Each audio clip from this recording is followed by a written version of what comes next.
Hello friends, welcome to my channel digital wave computer programming in C के इस tutorial में आज हम पढ़ेंगे loops in C language. Loop को हम इटरेटिव कंट्रोल इंस्ट्रक्शंस भी कहते हैं। सी लैंग्वेज में 3 टाइप्स के लूप हम पढ़ते हैं, while loop, do while loop and for loop. Iterative instruction का मतलब रिपीटेटिव इंस्ट्रक्शंस।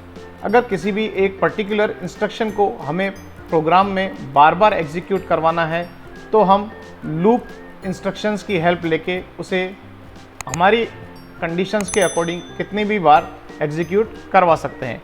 लूप्स के इस कंसेप्ट को हम एक एग्जांपल के थ्रू समझते हैं। तो यहाँ पर मैं एक छोटा सा एग्जांपल लेता हूँ और उस एग्जांपल के थ्रू आपको समझाने की कोशिश करता हूँ कि लूप किस तरह से काम करता है। तो यहाँ पर मेन फंक्शन की बॉडी मैंने यहाँ बना दी है। इस मेन फंक्शन की बॉडी में मैं सिंपल एक कोड लिख देता हूँ। सबसे पहले मैं CLR SCR फंक्शन यूज़ में लेता हूँ, फिर मैं यहाँ पे वाइल लूप लिखता हूँ। तो फ्रेंड्स, ये वाइल लूप का सिंटैक्स होता है। मैं आपको सभी लूप के सिंटैक्स बताऊँगा, लेकिन अभी हम वाइल लूप का एग्जांपल ले रहे हैं तो यहाँ पर मैं वाइल लूप का सिंटैक्स आपको बता देता हूँ।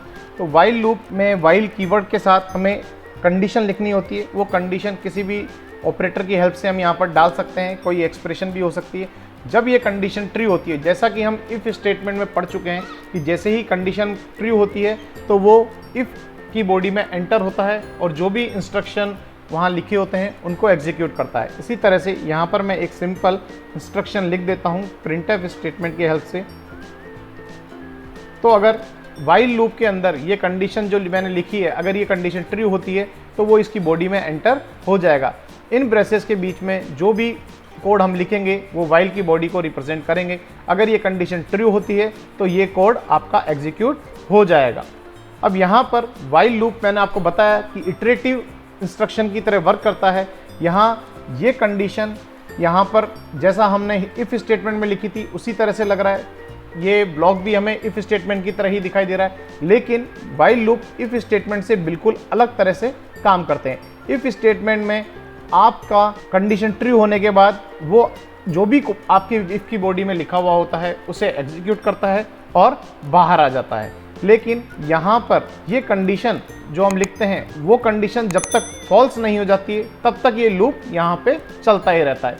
कहने का मतलब इफ़ स्टेटमेंट पे प्रोसेसर सबसे पहले CLR SCR, कहने का मतलब इफ़ स्टेटमेंट में सबसे पहले प्रोसेसर CLR SCR को एग्जीक्यूट करेगा और वाइल इफ़ की बॉडी पे आ जाएगा। कहने का मतलब अगर हम यहाँ फाइल की जगह इफ़ स्टेटमेंट लिखते तो इफ़ स्टेटमेंट को एग्जीक्यूट करने पर कंडीशन ट्रू होने पर आपका जो प्रोसेसर है वो उसकी बॉडी में आता और उस कोड को एग्जीक्यूट करके इसकी बॉडी से बाहर जाके मेन की बॉडी से बाहर निकल जाता। लेकिन वाइल को लूप जब हम अप्लाई करते हैं तो यहाँ पर इसकी कंडीशन चेक करता है। कंडीशन ट्रू होती है तो इसकी बॉडी में आता है और बॉडी में जो भी कोड लिखा होता है उसको एग्जीक्यूट करने के बाद ये मेन की बॉडी से बाहर नहीं जाता है, ये फिर से वाइल लूप पे चला जाता है। तो ये जब तक वाइल लूप पे जाता रहेगा जब तक कि जो कंडीशन हमने यहाँ पर लिखी है वो कंडीशन फॉल्स नहीं हो जाती है। तो अगर यहाँ पर वो कंडीशन फॉल्स होगी, सिर्फ उसी कंडीशन में ये वाइल लूप से बाहर निकलता है।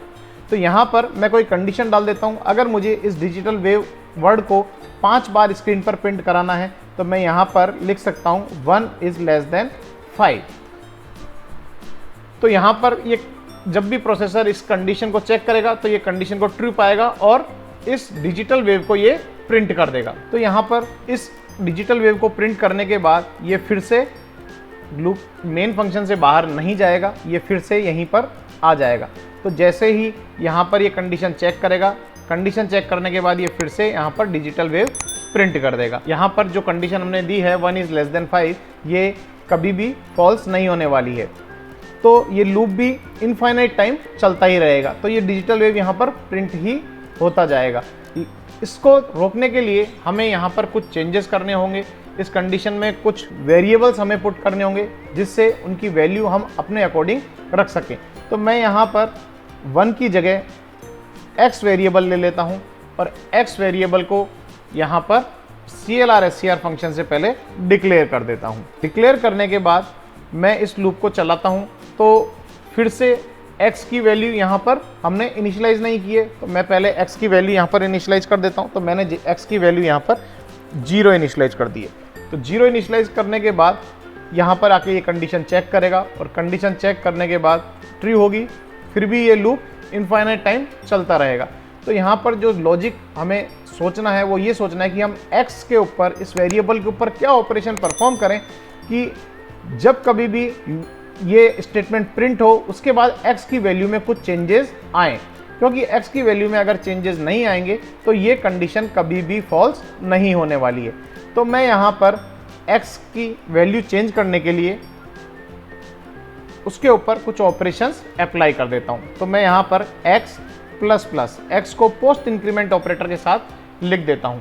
ऐसा लिखने पर प्रोसेसर जब यहाँ पर आएगा तो x की वैल्यू यहाँ पर 0 से इनिशियलाइज की हुई है, तो 0 is less than 5। Condition true होते ही डिजिटल वेव यहाँ पर ये प्रिंट कर देगा। प्रिंट करने के बाद ये नेक्स्ट लाइन में आएगा और यहाँ पर x प्लस प्लस हमने लिखा हुआ है जो कि x के ऊपर पोस्ट इंक्रीमेंट ऑपरेटर अप्लाई किया हुआ है। तो आप सभी को पता है कि पोस्ट इंक्रीमेंट ऑपरेटर किस तरह से काम करता है। अगर आपको नहीं पता है कि पोस्ट इंक्रीमेंट ऑपरेटर किस तरह से काम करता है तो आप मेरे पुराने वीडियो लेक्चर्स में जाके देख सकते हैं। वहाँ पर मैंने सभी ऑपरेटर्स की फंक्शनैलिटी प्रोग्राम्स के अंदर डाल के आपको समझाई हुई है। मैंने उसका लिंक डिस्क्रिप्शन बॉक्स में भी दिया है और आप उसके लिए आई टैब पर क्लिक करके भी उस वीडियो पे जा सकते हैं। तो यहाँ पर x प्लस प्लस लिखने पर x की वैल्यू 0 है। तो हम जैसा कि हम जानते हैं कि अगर किसी भी वेरिएबल पे कोई भी पोस्ट इंक्रीमेंट ऑपरेटर अप्लाई किया जाता है तो उसमें +1 कर दिया जाता है। अगर x की वैल्यू यहाँ पर 0 है तो 0 में +1 यहाँ पर कर दिया जाएगा और x की वैल्यू यहाँ पर 0 की जगह 1 हो जाएगी। तो अब यहाँ पर 0 की जगह x की वैल्यू 1 हो गई है तो यहाँ पे x की वैल्यू 1 हो जाएगी। तो 1 is less than 5, 1 is less than 5 condition true होगी। फिर से ये डिजिटल वेव यहाँ से इसमें प्रिंट कर देगा और जैसे ही ये प्रिंट करेगा फिर से यहाँ पर पोस्ट इंक्रीमेंट ऑपरेटर यहाँ पर अप्लाई होगा और x की वैल्यू 2 हो जाएगी। x की वैल्यू जैसे ही 2 होगी फिर ये कंडीशन चेक करेगा। कंडीशन चेक करने के बाद फिर से ये कंडीशन ट्रू मानी जाएगी क्योंकि 2 इज लेस देन 5 और ये इसको प्रिंट कर देगा। तो जैसे ही ये इसको प्रिंट करता है, प्रिंट करने के बाद फिर से यहाँ पर पोस्ट इंक्रीमेंट ऑपरेटर अप्लाई होगा और 1 की जगह यहाँ पर 2 लिखा जाएगा और इसकी वैल्यू चेंज हो जाएगी और यहाँ पर x की value 3 less than 5 condition check होगी। अब यहाँ पर कंडीशन ट्रू हुई तो फिर से यहाँ पर डिजिटल वेव प्रिंट हो जाएगा। जितनी बार यहाँ पर ये कंडीशन ट्रू होगी उतनी बार ही आपका ये स्टेटमेंट एग्जीक्यूट होगा और आउटपुट स्क्रीन पर डिजिटल वेव प्रिंट होता जाएगा। ये डिजिटल वेव प्रिंट होने के बाद यहाँ पर फिर से ऑपरेशन परफॉर्म होगा। 3 + 1 हम लिखेंगे और इसका आउटपुट 4 आएगा। फिर यहाँ पर चेक किया जाएगा तो 4 इज लेस देन 5 तो यहाँ पर डिजिटल वेव एक बार और प्रिंट हो जाएगा।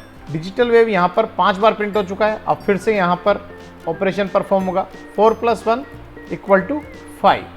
अब यहाँ पर ये कंडीशन में x की वैल्यू रखी जाएगी तो 5 इज लेस देन 5 तो ऐसा नहीं होता है, ये कंडीशन यहाँ पर फॉल्स होती है और जैसे ये कंडीशन फॉल्स होगी, कंडीशन फॉल्स होने के साथ ही आपका जो कंट्रोल है वो इस लूप से बाहर आ जाएगा और यहाँ अगर मेन की बॉडी में कोई और इंस्ट्रक्शन लिखा हुआ होगा तो वो उसे एग्जीक्यूट करेगा। अगर हम यहाँ गेट ch लिखते तो गेट ch को ये एग्जीक्यूट करता और अगर गेट ch नहीं है तो ये मेन फंक्शन की बॉडी से बाहर आ जाएगा और हम देख सकते हैं कि आउटपुट स्क्रीन पर 5 बार डिजिटल वेव हम प्रिंट कर चुके हैं।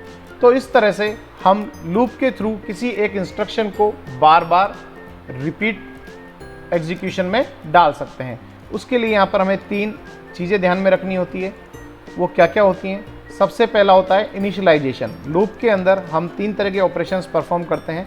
फर्स्ट होता है इनिशियलाइजेशन, सेकंड होता है कंडीशन एंड थर्ड जो भी ऑपरेशन हम वेरिएबल की वैल्यू को चेंज करने के लिए परफॉर्म करते हैं वो होता है, उसमें हम मेनली पोस्ट इंक्रीमेंट ऑपरेटर और प्री इंक्रीमेंट ऑपरेटर या डिक्रीमेंट ऑपरेटर यूज़ कर सकते हैं। तो इस तरह से लूप का एग्जीक्यूशन सी लैंग्वेज में किया जाता है। अब यहाँ पर हमने 3 डिफरेंट टाइप के लूप्स पढ़े थे, तो उन तीनों डिफरेंट टाइप्स के लूप के सिंटैक्स के बारे में और इन तीनों में क्या डिफरेंस है वो हम यहाँ पर देखेंगे।